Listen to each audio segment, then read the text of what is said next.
In our first story, Muslim pilgrims seeking to participate in the Hajj are still stranded 24 hours after promises by the government it will be the best organized so far. Since yesterday, more than 500 Ghanaians have been waiting at the Tamale Sports Stadium to be airlifted to Mecca, Saudi Arabia for this year's Hajj.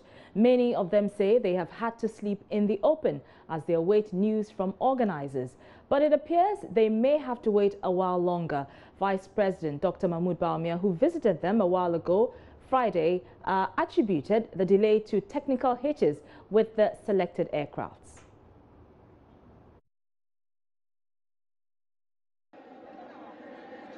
I can assure you that government will continue to facilitate the management of Hajj so that Ghanaians would perform the religious duty devoid of the usual headline-making inconveniences.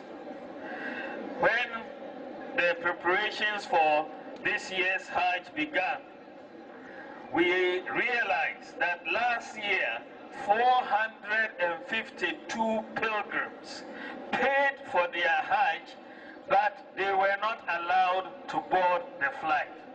452 pilgrims.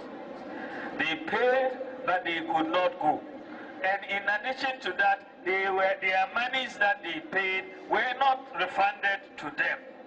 So we faced a big dilemma. What do we do with these innocent pilgrims whose monies had essentially been taken from them with no good explanation? Government should pay for all 452 pilgrims to undertake the Hajj this year.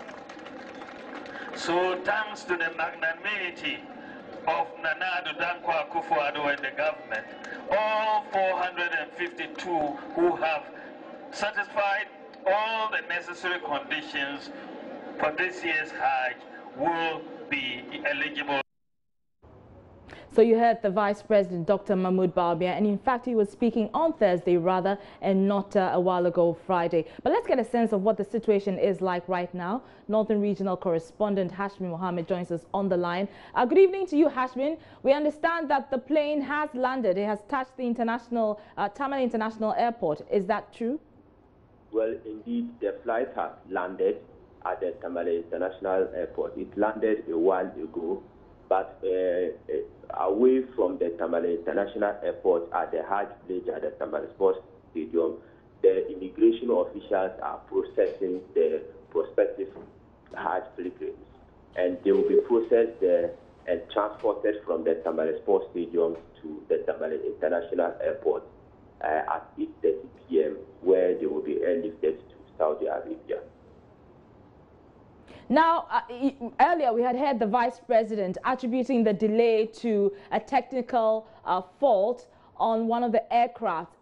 What was the response of the pilgrims, the would-be pilgrims who were waiting to hear word from the organizers? Well, the Vice President calmed them down and assured them that it is one of the reasons why he's still in Tamale.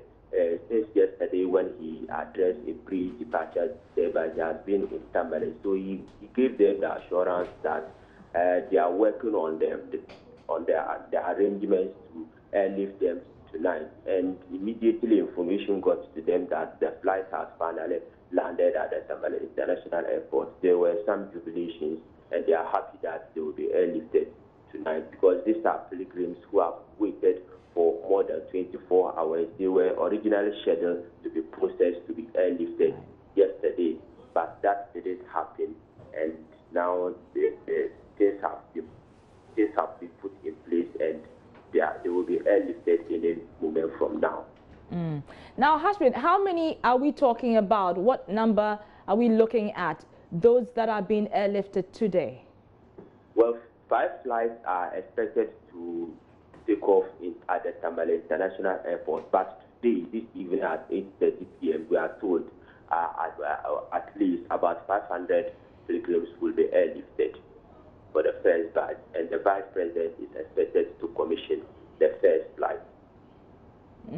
And finally, before you go, Hashmin, what assurances, if any, have the organizers made to the pilgrims such that there won't be such occurrences in the future? Well, for the Hajj boards themselves, they have been explaining that the problem is not from their end. They made adequate preparations to ensure that the flight gets to Tamale on time. But my understanding is that the flight takes some passengers to Saudi Arabia, so it got stranded there because of some technicalities. But finally, it has finally landed in Tamale here, and they are saying that the next flight, because of their experience, today's experience, they are making adequate preparations to ensure that the second flight doesn't bleed. All right, many thanks. Hashmin Mohammed is our Northern Regional Correspondent. Well, the minority in Parliament has also waded into the matter, questioning whether government did any due diligence on the selected aircraft. You're joined on the line by Alhaji ABA Fussaini. He's the ranking member on Parliament's Communications Committee. Many thanks for your time, sir. Yeah, good evening, and good evening to all your listeners. Okay, so I'm sure that you were concerned, as many were, when they heard news of the delay in the flight. But right now, what we do understand is that the aircraft has landed and they're getting ready to airlift the pilgrims. Yeah, first and foremost, let me thank Almighty Allah that at long last the aircraft has come, and the long suffering of our fathers, mothers, brothers, and sisters would soon see some amelioration. But nevertheless, very serious and critical questions need to be asked. I mean, you just ask yourself that the commencement yesterday, they were checked in more than 24 hours ago. And these people have been consigned to the stadium. I'm sure you heard even the complaints that they gave. Mosquito bites and all those things were subjected to that kind of degrading and inhuman treatment. And you see that the main reason why they are saying they could not take off was because of a faulty aircraft. It's very difficult to accept such an explanation. Because look, in this modern aviation industry that we have, if one aircraft gets faulty, it's a matter of minutes. It doesn't even take hours for the airline to substitute the faulty aircraft with a viable one, with an airworthy one, for you to continue. So you're saying it speaks volumes about the kind of deal that we entered into. Is it a very competent airline that we have contacted to come and lift our pilgrims?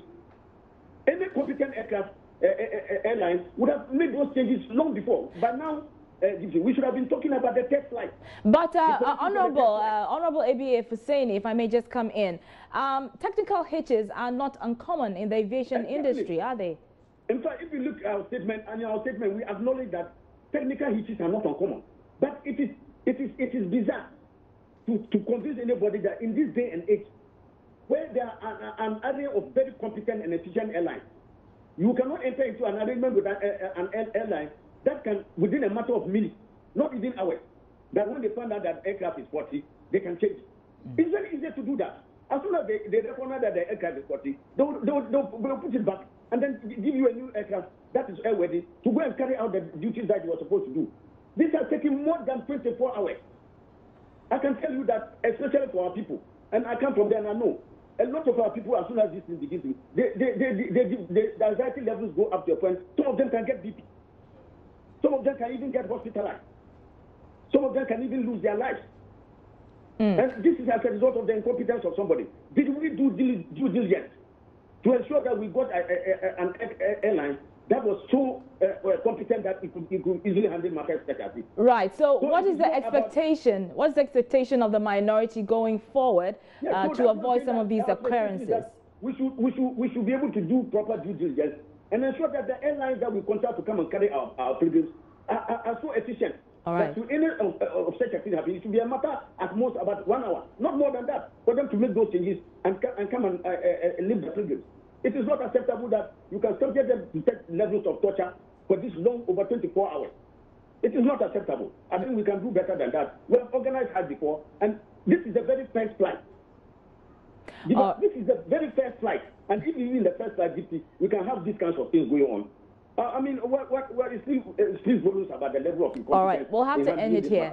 Many thanks, and that's ABA Fussaini. He's a ranking member on Parliament's Communications committee with those concerns there. Moving on, functionaries of the erstwhile Mahama administration continue to fight off accusations that monies accrued from contributions of ex-appointees for the construction of community-based health planning and service, or CHIPS, compounds cannot be accounted for. Former Deputy Communications Minister Felix Kwachifosu says such reports were inaccurate and misleading because 5 CHIPS compounds had been completed and another 5 were close to completion.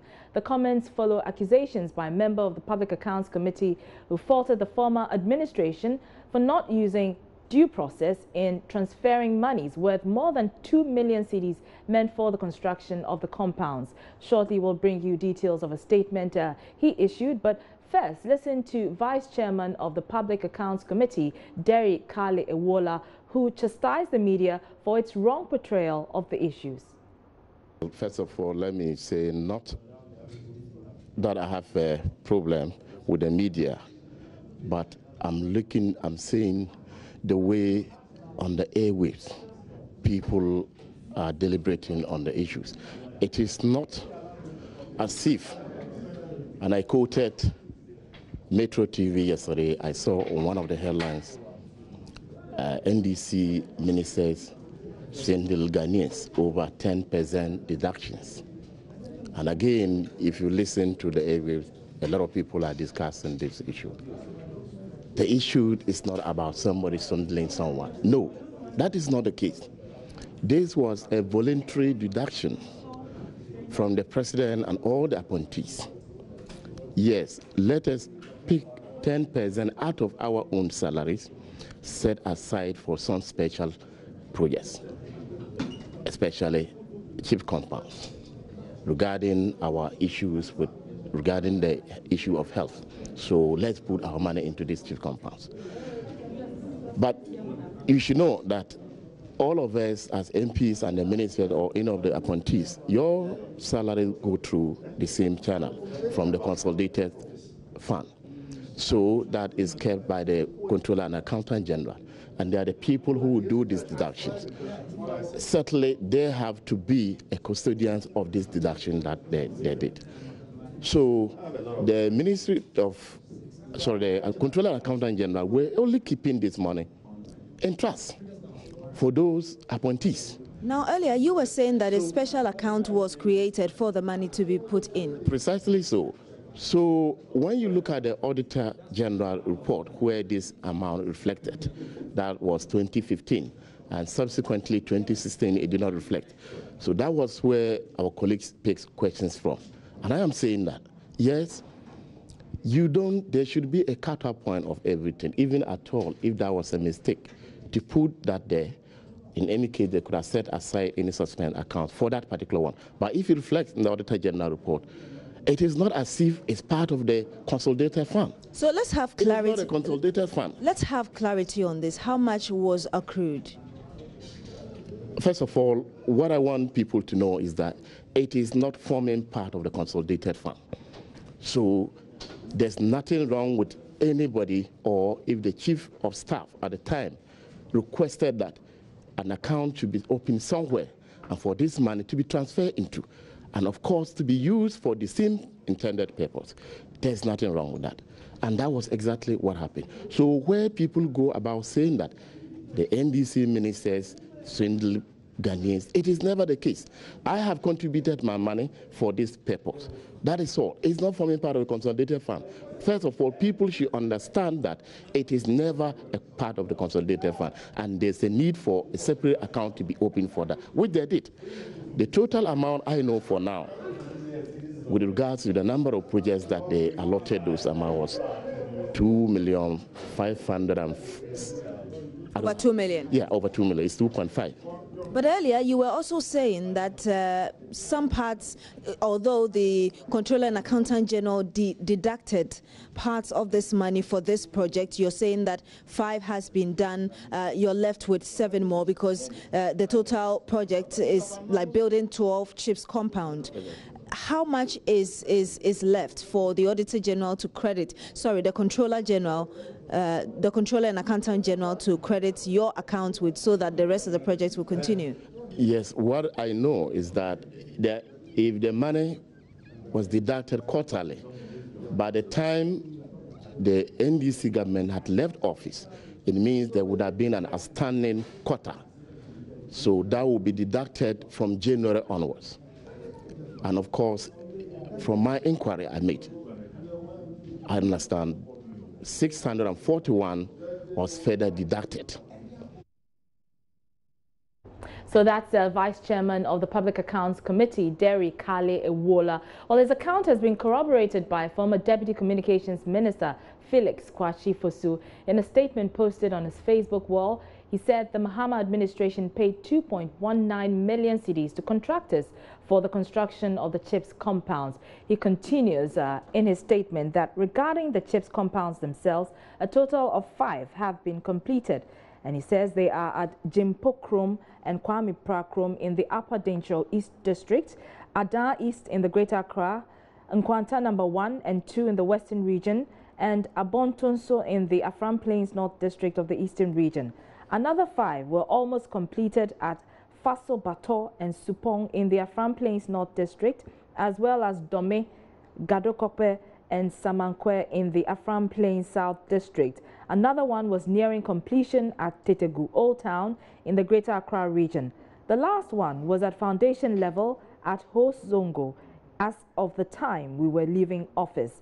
Any claim, therefore, that the money so deducted cannot be accounted for is most misleading and inaccurate. So that was a statement by former Deputy Communications Minister Felix Kwasi Fosu in response to those claims that those monies cannot be accounted for. You're still watching Joy News Prime. I'm Arba Kumsin. Still ahead, we'll tell you more on the Ga Twin Festival as custodians of the culture say more people are losing interest in giving birth to twins due to economic hardship. What has really kept people from washing themselves with the water is that the economy has now affected the upbringing of the children.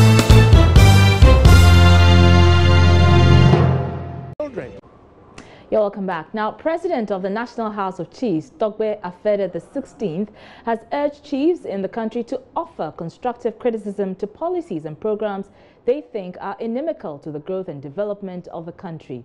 According to him, critiquing good or bad policies of the government is not engaging in partisan politics, but rather helping to improve the lives of citizens. Togbe Afede, who also doubles as the Agbobo Mefia of Asogli State in the Volta region, made the statement at the general meeting of the Upper West Regional House of Chiefs in Wa.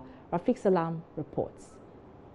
The general meeting of the Upper West Regional House of Chiefs was attended by paramount and some divisional chiefs in the region. Upper West President of the House of Chiefs, a member of Council of State, Koro Richard Babini Canton, in his maiden speech to the House, outlined his 3-year plan for the chieftaincy institution in the region. He also pointed out some development challenges that the House will want the government to work on. Key amongst which includes the conversion of the UDS Wa campus into a fully fledged university, the establishment of share plantation under the Planting for Food and Jobs initiative, and the improvement of the road network of the region, particularly the Lara Nandom, Hamlewa, Tumu, Chana, Jirapa, Ko, Nandom, and Jeffizigbalu, amongst others.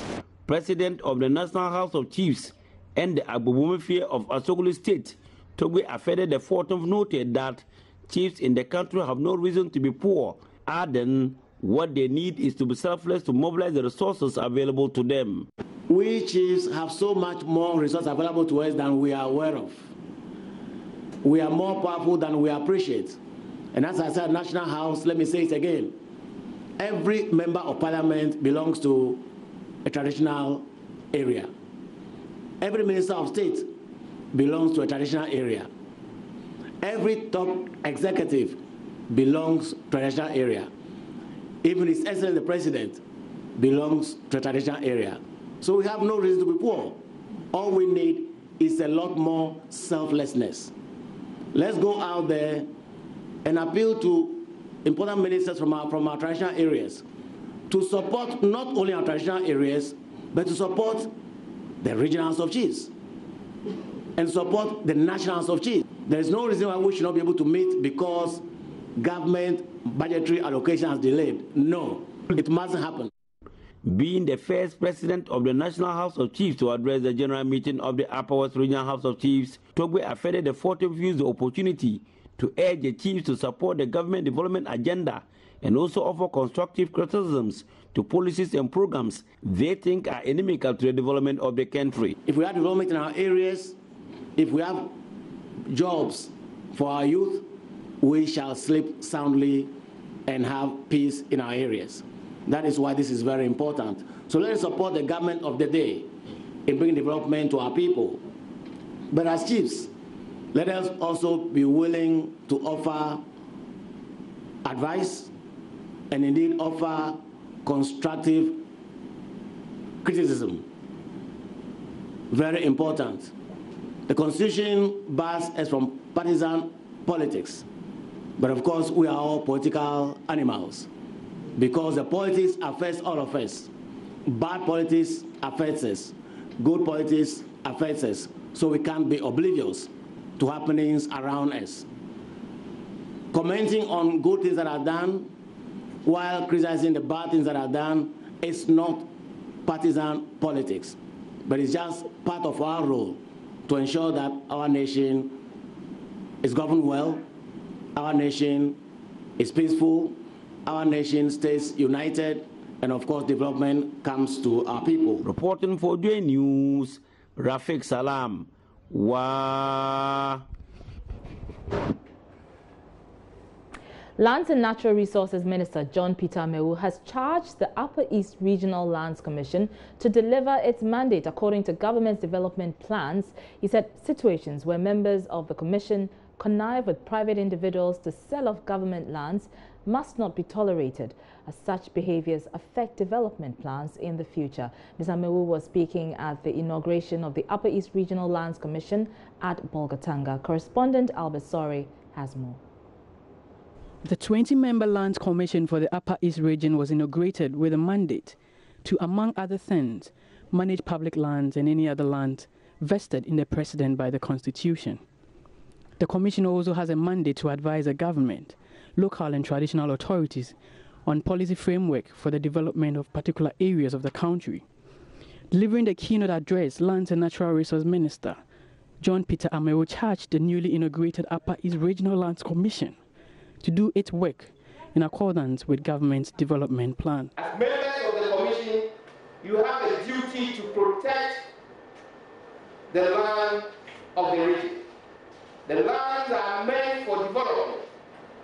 If you have to dispose of government land at a price that do not commensurate with the economic value, then you are not doing the government any good. Upper East Regional Minister Roxanne Bukhari, speaking at the event, expressed dissatisfaction with the work at the town and country planning office in the region.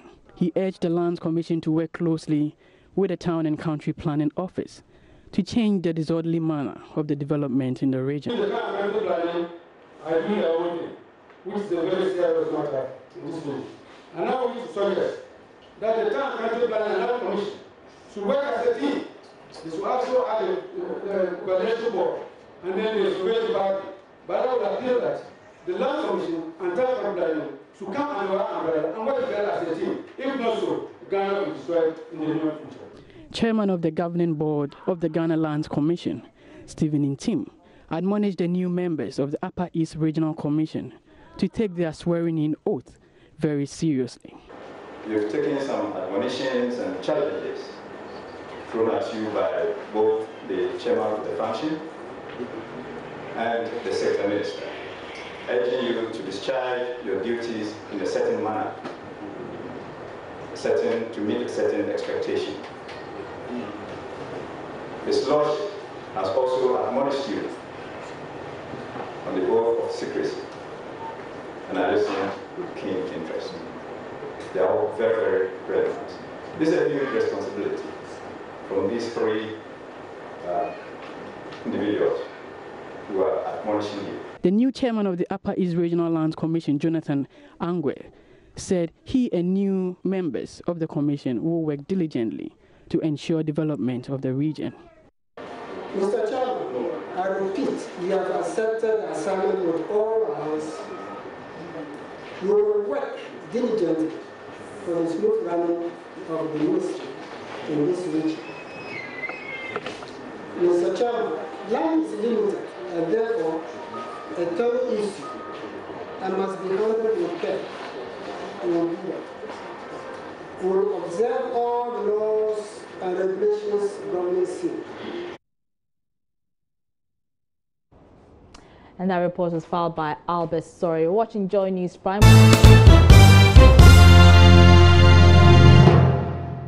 You're welcome back. Now, Ashesi University College has awarded a scholarship worth $50,000 to a brilliant but needy 20-year-old student who was almost forced to cut his education due to poverty.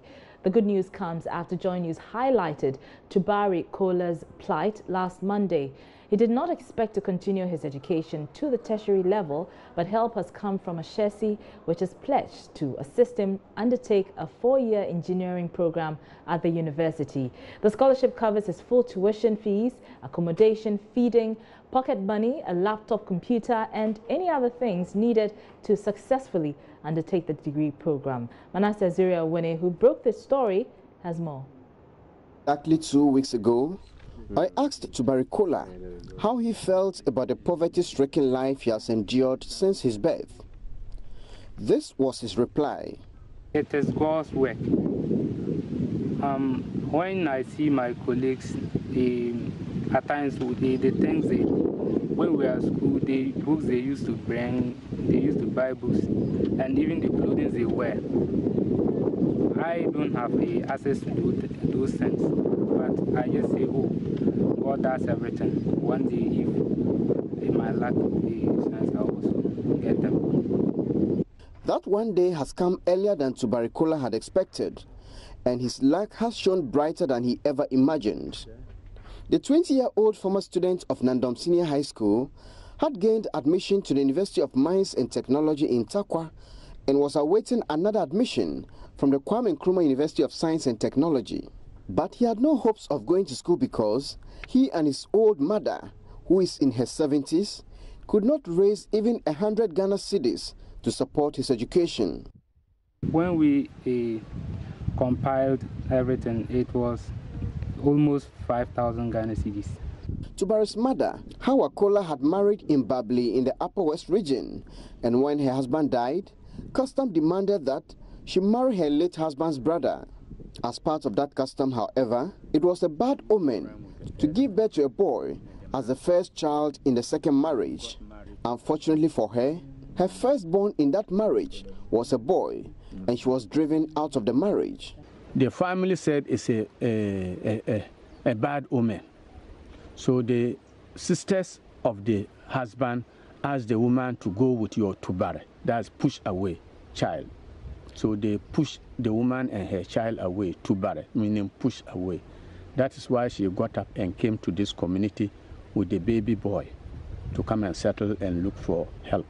Despite the difficulties he and his poor mother went through to survive in Biheniawa, Tubari excelled in school and completed Nandom Senior High School, scoring A1 in 6 out of the 8 subjects he wrote as a science student in the West Africa Secondary School Certificate Examination. When Joy News aired his story, Ghanaians across the world responded overwhelmingly. At least 10 individuals and institutions have expressed their willingness to bear the full cost of Tubari's education throughout the university. Some have expressed interest in donating various sums of money to help him pay the fees, while others expressed interest in giving him accommodation in their private hostels on university campuses. In fact, Tubari had a choice, and he settled on the offer from Ashesi University College.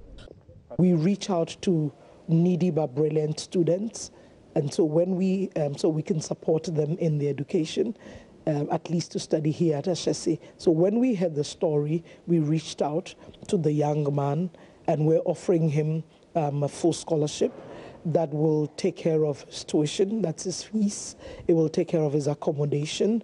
It will take care of his feeding. We will give him some pocket money. We'll give him laptop, anything that will aid his education here, and we're committed to that over the 4 years that we expect him to be with us here. I am very happy for this offer, and I want to thank each and everyone who has contributed to support me, and even those who heard the story and were touched, but due to certain reasons they could not support. May God bless them all. This is the engineering department of Ashesi University. Next week, Friday, Tubari Kola will be here to start his 4-year journey through this institution. Every cost has been catered for, and the only assistance left will be how to help him deal with the cultural shock in that dramatic journey from Bihe to Brekusu. But authorities of this school or university say adequate provisions have been made to help him fit in. We actually bring some of these students a couple of weeks ahead of the regular school season. We call it a bridge program. So we ease them back into the academic space because they've been away for some time, and we're hoping Kola will join us. And then once they get settled as part of their orientation, reintegration, we give them mentors. We have student mentors, so we're hoping for Kola, we see somebody quite close in background to him that he can identify with, who's gone through our system, and we've already identified about 2 such young men who can work with him. Fortunately, he will be doing engineering. Our Dean of Engineering went to Nandom Secondary like him, so we hope there will be some linkage, and so an older person will also act as a mentor to him. So they're different. We actually even have a psychotherapist on campus for mental wellness, because the transition can be dicey. Mining support company NGV Limited has also pledged to offer Tubari internship opportunities whenever he's on vacation and possibly help him to secure a job after school. Tubari says he will make the best out of the love Ghanaians have shown him. At the senior high school, I face challenges, but sometimes I spend time thinking over things. But once I have a free mind, I have nothing to think about. I think when I get to Ashesi University, I will do my best. The story of Tubari is that of resilience and hard work in the midst of hopelessness that has paid off at the most opportune time. For Joy News, Manasseh Azure Arene reporting. And we say thank you to Ashesi University and all the benevolent organizations who reached out to Tubari. You're still watching Joy News Prime.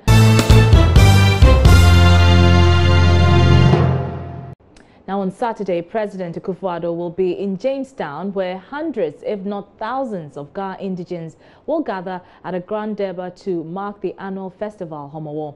It will be the 13th year of celebration without a chief, accepted and recognized by all. In some cases, celebrations have turned violent due to the disagreements. Saturday's celebration may not be different, as already there are injunctions against Nitaki Adama Lache, who is known to many as the current Ga Manche. However, Joy News' Maxwell Abagwa has been looking at the brighter side of the season in this report, focusing on the ritual ceremony for twins that precede the Homo Festival. This morning at the residence of Ni Techu here at Bukum, the usual inactivity on the compound has given way to a string of activities. One of the traditional leaders from Abola Piam is offering prayers to the gods on the compound.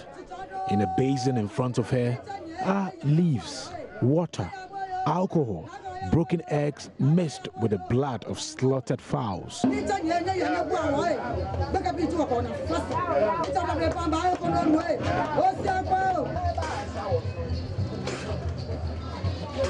the compound, some women are busily cleaning some of the slaughtered fowls. A big pot containing some yam is on fire. Yes, it is Hajj Yele, loosely translated as Twin Yam Festival. This festival is marked on the eve of the Homo, and the inhabitants of Ni Techu's residence are celebrating the moment. Hanja Yele is a twin festival or a time to offer food to the twin god. On Friday morning, family relations and loved ones have gathered at the residence to offer sacrifices to the twin god and also make their own wishes. Grace Ayi is the traditional leader of the Abola Piam. She has been explaining the ritual process and its significance. For Gans, the celebration of the year is Homowo, and we sprinkle popo to that effect. We perform the rituals with the leaves because some of the twins come from the forest, some also come from the sea, so they just have to use the ocean water to bath them. Those from the forest, we only use the leaves. Some of them also prefer to go to church and pray because they are Christians, and then they will make merry afterwards. When we prepare the leaves in the basin with the other things, you can put money in there and make all your wishes. You can wash your arms in the water and make a wish for riches and good health. She is, however, concerned about the many litigations characterizing the chieftain's institution in the Gan state. She hopes the new year will change the status quo. The Gan state has lost its glory. The right claimants of the stool must be the rulers. A lot of inexperienced people are installed as chiefs, and they do not know anything about the tradition. I am begging all the Gan communities to be united. It is very easy to break a broomstick, but very difficult to break them when they are bundled together. I was invited to the Ashanti region for the funeral of the mother of the Asante Hene. I saw the difference between their chieftaincy institution and ours. I nearly cried. I am begging all Gans to kick against all the people who are legitimately installed as chiefs because the Gan state is sinking. It has already sunk. Together, I can block on here, no kumi, and Minyako. Chicago Buana. If I feel I invite me to Kumase, but not fair lie, Jay. He and a different, but Nika say, I found Jayman. I will let a Wagan, Danny, Shenu. Nikwade is a father of a twin. He shares similar concerns Grace had about the need to resolve litigations in the Gan state. Nikwade tells me he brings his 3-year-old twin to the family house for the rituals to be performed. He does not really know its significance, but says he's just following tradition. Okay.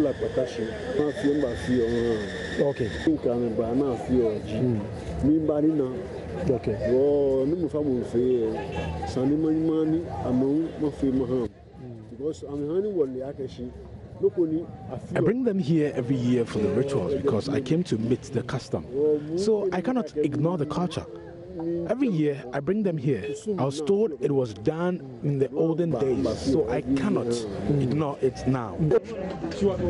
This ceremony for twins usually precedes the main Homo Festival itself. It is largely believed that anyone who would wash their hands inside this basin made of leaves, water, eggs, alcohol, and then the blood of the slaughtered fowls here would also possibly get twins in the near future. It is also a form of protection. But to be able to get that, you need to drop, some money into this basin. And I'm going to do exactly that because I really need twins in the near future.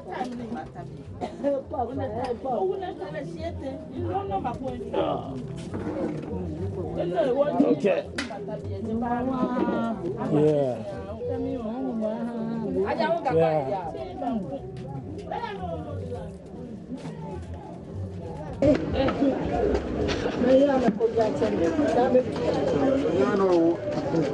Homowo is not just about customs and traditions and the performance of rituals. It is also a time for merrymaking. And for a lot of the young people, it will be time for them to have some good drinks and share some jokes with their friends.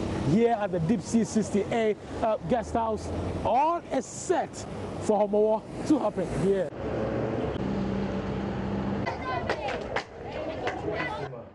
Well, now let's focus on another significant part of the Twin Festival celebration known as Akwele Summa.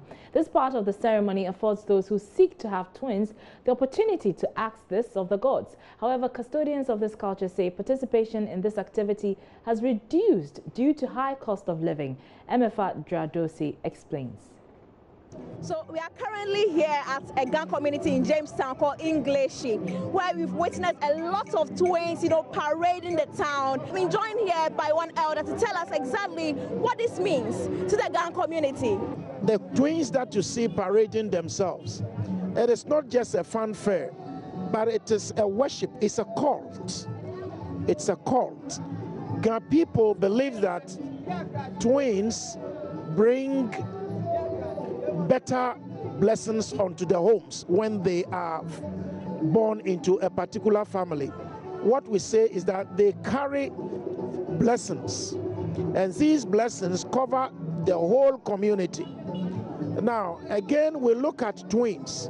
When you have twins among the Ga community, the parents are revered because it is known that a child is born. But this time you go to give birth, you have 2, 3, or 4, which is unusual according to the Ga custom. So when a twin is born or the twins are born, the twins are held more like a precious material in the family. Based upon this, twins are also likened to spirits. So if they are likened to spirits, then there is the need that wherever such celebrations or ceremonies are held for them, the spirit behind them has to be invoked. And the invocation of the spirit behind the twins among the Gans, we are looking at a spirit that is described as the bison spirit or the buffalo spirit. So a twin is taken to be 2 horns on the head of a particular bison or a buffalo. So when you look at the ceremony and you look at it very well, it's like whoever is taken to carry the weeds, which happens to be the food of the bison, those that carry in the bigger bowls, they become possessed because of the spirit behind the twin celebration. Should the two meet from opposite directions, the one carrying the weeds from right or from the left, you will see them crashing the bowls together, which is the bisons attacking each other. Now, what has really kept people from washing themselves with the water is that the economy has now affected the upbringing of the children. So people now are running away from washing their faces into the bowls. But there are many that might wish to have the twin.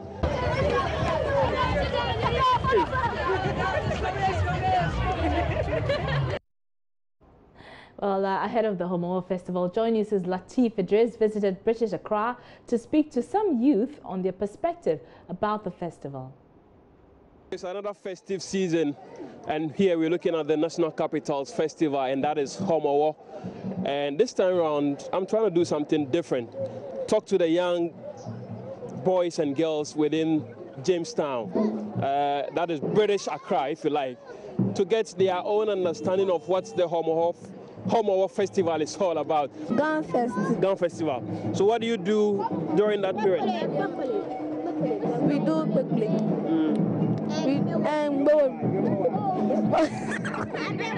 All right, it appears.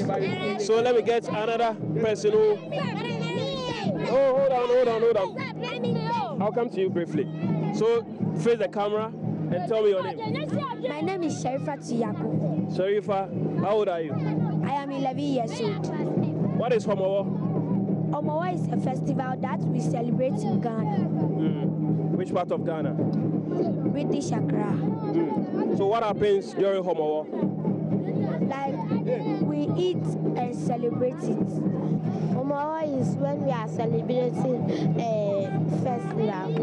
We eat Ekpele and Abelkwai.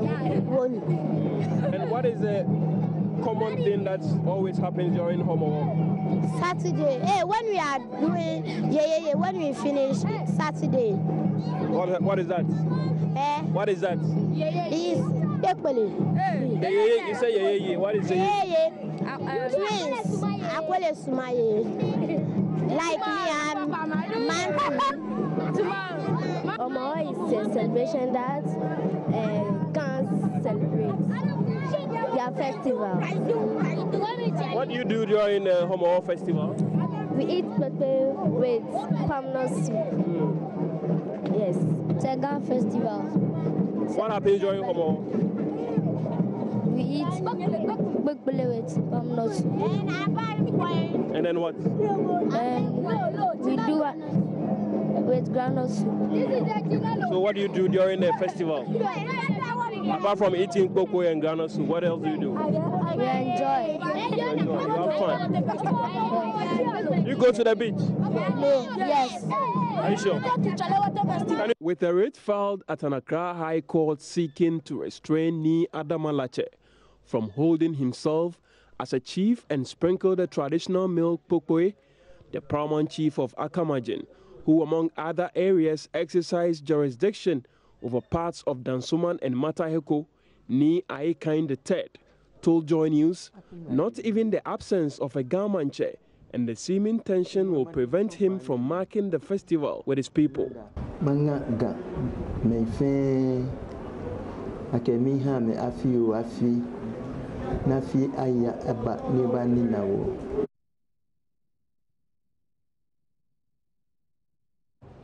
And the festival takes full flight tomorrow in British Accra, otherwise known as Jamestown.